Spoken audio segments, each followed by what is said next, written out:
Popularity for the stand-up game is at an all-time high, and some of the best Muay Thai fighters in the world will be squaring off at the second Muay Thai Grand Prix event at the famous O2 Indigo in London.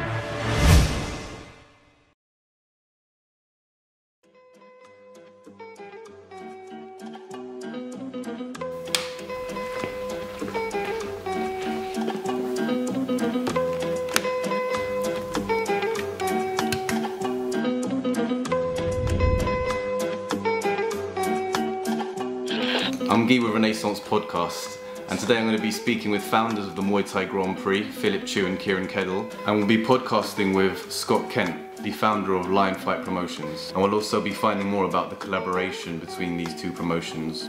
I first heard about Lionfight on the Joe Rogan podcast.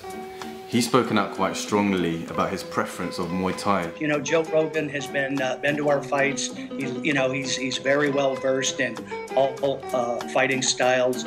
Having him say the nice things that he does is huge. Repeatedly say he'd much rather watch full rules Muay Thai than MMA. And I think the advantage we have is tapping into that fan base of MMA fighters that maybe aren't wrestling or jiu-jitsu aficionados, that really appreciate the excitement of stand-up fighting.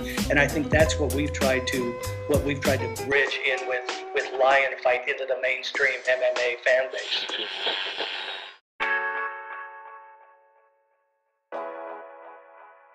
I come in, say 8 o'clock in the morning, open up the gym before Kieran gets here. I'll start off shadow boxing nice and loose. Just get into mentality. No one's here now, so this is my place. This is my second home. This is where I train. No one else can tell me nothing here but Kieran. So I get warm, I start thinking about stuff that I could have done and should have done. And I put that into my training. I start thinking about the people I've lost and the people I've gained. I start thinking about the fights that I've won, the fights that I lost, and the fights that I should have won. And I think about my mum at the time that she struggled on her own.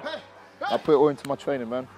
When I'm feeling tired after heavy rounds of sparring, next morning I come in, I'm aching. I think of my mum. That's my drive. It lifts me back up and we start training again. When my legs are sore and I can't kick no more, I think about the people I've lost and I can kick again. Go, go, go!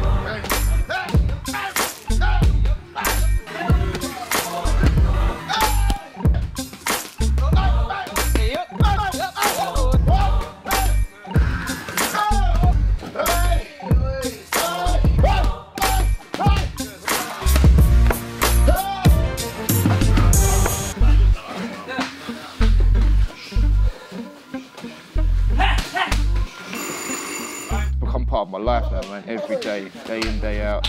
Whether it's when I was working, straight after work, go home, shower, straight to the gym. Just every day has become part of my life. Like I'll be brushing my teeth, I throw a cheeky jab at the mirror, man. It's just part of me, man. I low kick my dog when he walks past. It's just part of my life now, man.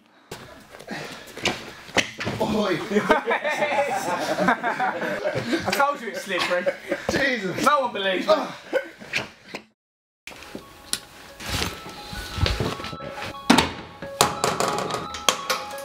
The best advice I was been given is having grit.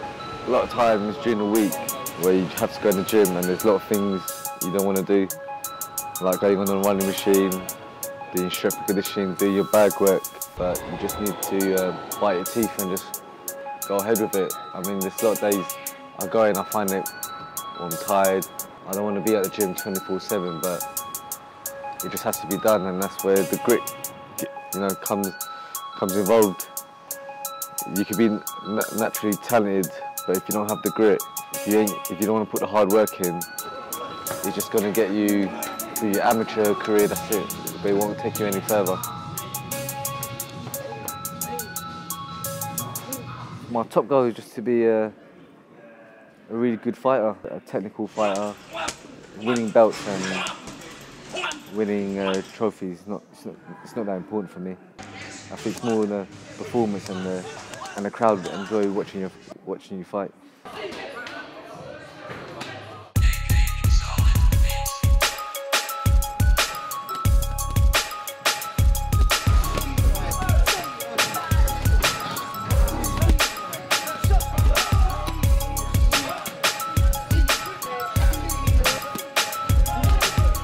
What's inspired me is probably my team. looking at how far we've come from where we started, and everyone's getting really good. The training camp's getting strong. You know, everyone's getting really stronger. Sparring's getting really tough. So that makes me want to work really hard and train really hard and make myself into a better fighter. What up, boy?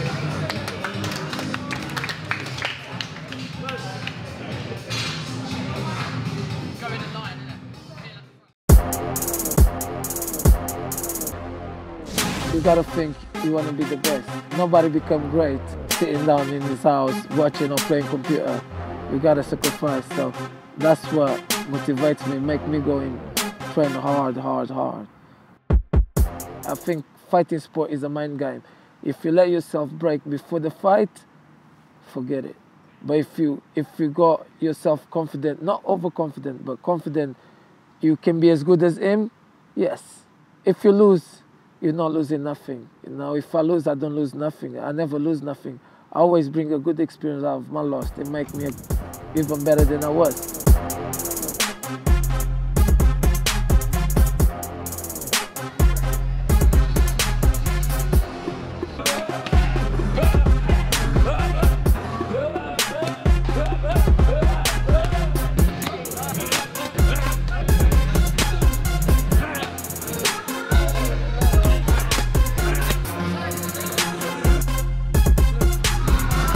To fight keeps my talent.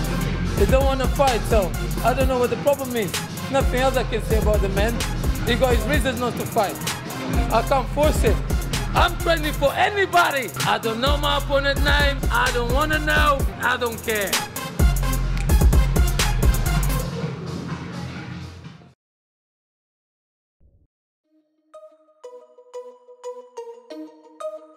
I always say if you don't get nervous before a fight, there's something wrong with you.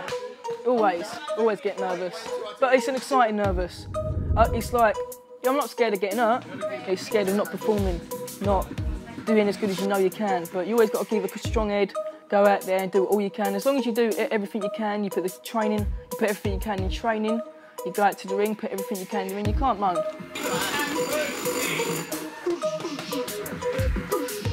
You ready? Action. Hot boy, hot boy, hot boy.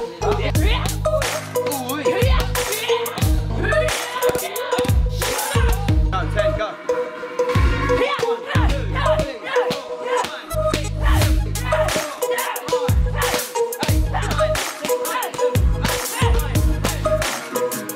Win, lose, draw, I just want to put a fight.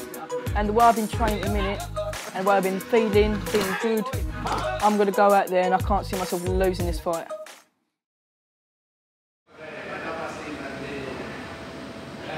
Yeah, I got to put the extra work as well, because your opponent been working hard, so if you don't work as hard as he works or even harder than he works, definitely you're not going to get what you want. He's been training CrossFit with us for months. We've been working a lot on his mobility and flexibility. He's CrossFit, but a little bit modified for his needs. Constantly very high intensity functional movement. We do a bit of strength training and a bit of cardio work, and we try to complement his training, you know, like I'm making him go faster and harder and longer. So I'm making him his work capacity go up by working on his strength and his cardio at the same time. So we're working on new stuff.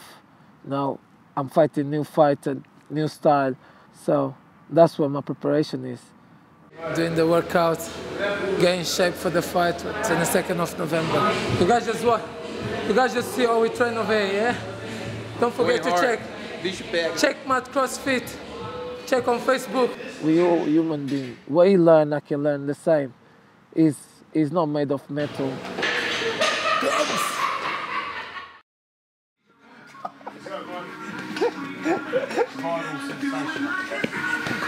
Alright, kick. Hey!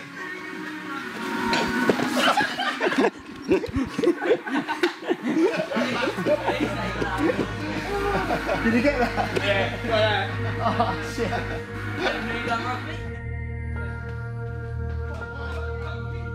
dreaming about the moment on the night, you know, winning the fight, having your hand raised instead of your opponent's, you know, and just like looking back on all the hard work that you've put in, and thinking about the moment that you're going to catch, and the referee or the ring announcer announces the blue corner or red corner, whichever corner you're fighting out of, the winner. Just working hard towards being able to experience that feeling. Again, it's just one of the best feelings in the world, like something that I believe that it's impossible to explain unless you've been there and experienced it yourself. So just driving myself towards that, I use that, a dream about, you know, living the dream. I dream about winning, I dream about fighting, and just waking up, going to the gym, being tired, being stressful, when you feel like you're going to be broken, when you feel like you're going to cry and you feel like you can't push yourself no more. I use them lows, and I also use the highs to push me through my training as well.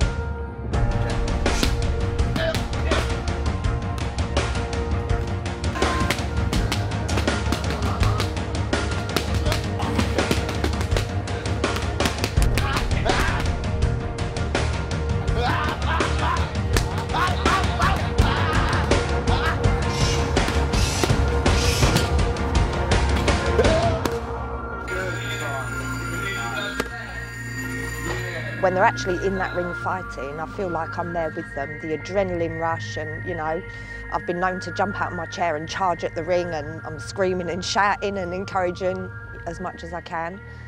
And then when it's over, such a sigh of relief. I feel exhausted, totally exhausted. It's their decision in life, you know. Jamie was very good. He was good with the carpentry and that type of thing. Luke was very artistic. I thought he'd go down the artistic road, you know, very good at art, drawing, that type of thing. But they both played football, they both did karate, so they've always been sporty kids as well, you know. It was Jamie who first said that he wanted to go training, Muay Thai training, and I was adamant it was training, that was all, no fighting. And he basically said he just wanted to do it to improve his football for fitness, you know, and I was okay with that, and he just did that for a couple of years, and then one day he told me he wanted to fight, and I was like, no, that's not happening. I didn't want them to fight at all. But then he told me he really wanted to do it, and he's fought ever since. And Luke watched his brother fighting and decided he wanted to do it. So I've just supported them doing what they want to do. Yeah, my mum, she pushed me in the right direction. She plays a massive part in my life. Mum's the one that wakes me up in the morning. Turn your alarm clock off, snooze it, you want to carry on sleeping. But my mum was always there to knock on the door and make sure I was getting up and getting ready to come to training to make me a better person and a better fighter, you know. She's really strict with me, you know. She makes sure I'm eating the vegetables that I do not like. I hate them for bits, but she's mashing them up, hiding them in my food, just so she knows I'm eating it. When I was playing football, doing karate at like 6, 8 years old, you know, she's always been there pushing me and my brother, so it's absolutely fantastic, it's brilliant. When things are getting tough in the ring, you know, and I feel like I can't go on, I think of that great woman back at home, man. I'm just sitting here staring at them. I've watched her struggle, you know, been there with them every step of the way. They've sacrificed a lot, and just to see them get what they've dreamed of is the proudest moment, gotta be.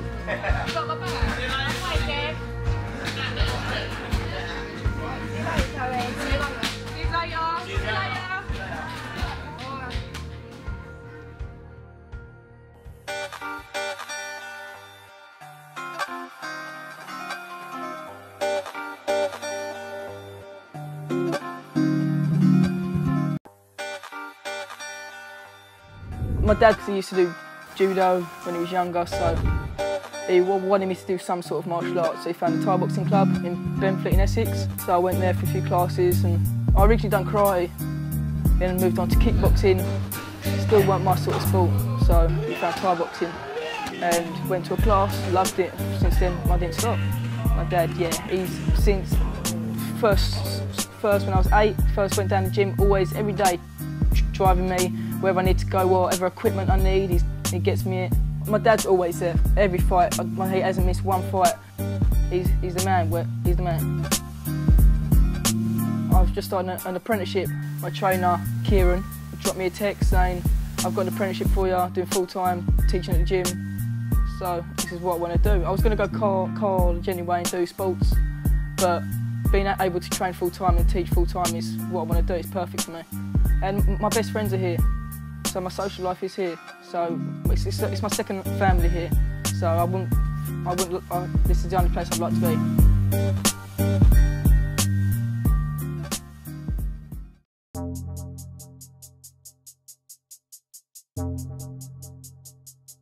Well, how did you guys meet? How did you guys get in touch? Kieran, go ahead. Yep. Well, basically, me, Phil, and Simon Jay's our other partner. We wanted to. I mean, my background is, of course, when we set up Muay Thai Grand Prix, we wanted people to have regular fights. And when I used to be a fighter myself, getting regular fights was hard. You know, I was coming from the background of finding sports halls, and then it sort of come into getting into arenas, and then I sort of quit fighting, got into promoting.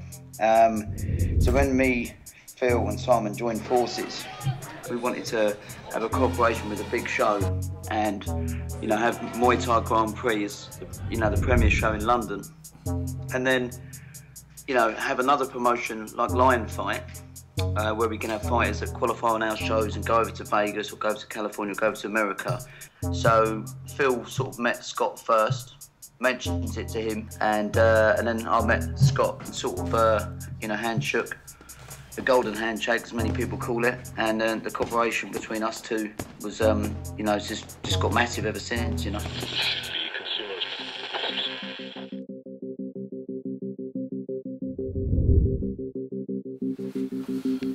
This was this trophy here. I think that was my first ever fight as a pro. I think, and it was in the cage. That was a bit weird.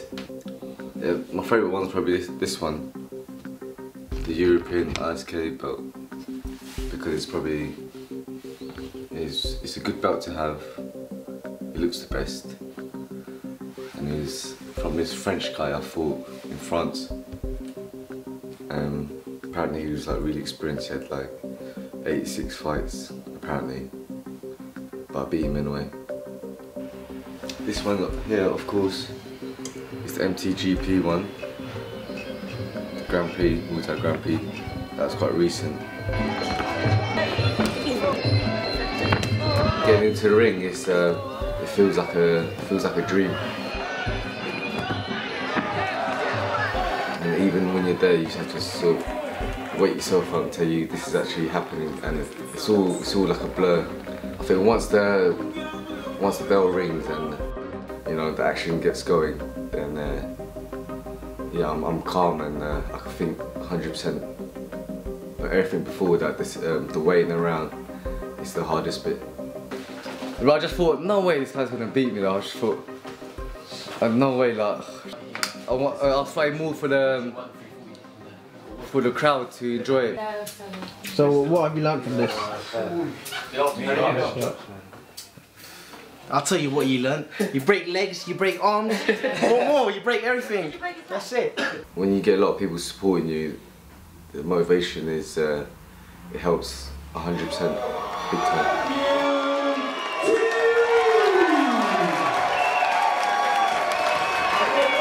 Yeah, I felt like there's no way I'm going to lose this because everyone's come to watch me fight.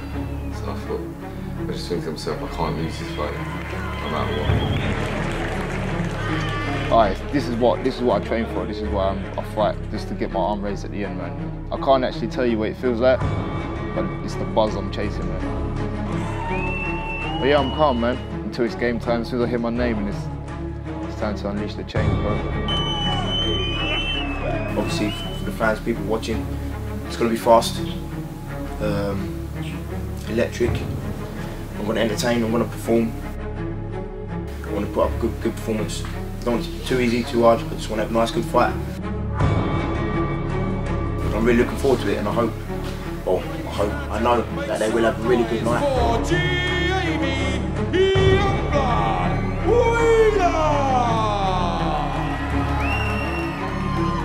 I will come and just put a good fight for the crowd. Always, my main thing is always come and make the crowd excited and remember me all the time. Even if I lose, you're gonna remember. This guy is something to come and watch for.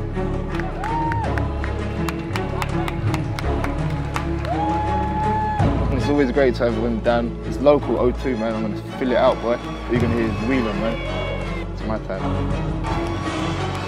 Hopefully I try to keep progressing, keep getting better. I keep working my way up the card, working my way up to the big shows. Hopefully be the main card one day. Final Grand Prix means, it means a lot to me because there's a card full of action-packed bats. You know, it's going to be absolutely brilliant. It's a good line-up. You know, all the best the UK is fighting. Last time it was a sellout. It was a big show. So far, one of the best. Bods were getting dropped like fires, left, right, and centre, man. Elbows, kicks. Oh, it's crazy, man. The atmosphere is, really exciting. Everything was amazing. Yeah, to be able to perform in the ring on such a big show like Muay Thai GP. This is the show to be on, for real. It's just going to be an awesome show and I can't wait. Is really truly an honour. Well, Kieran, you mentioned to me earlier about a few special announcements. Okay, the big fight we're going to announce is John Wayne Parr is coming to England. So March the 26th, he's going to fight Michael Wakelin. The competition could not be more fierce, as the winner of the four-man tournament will be flown to the US, where they will battle it out for the Lionfight World title.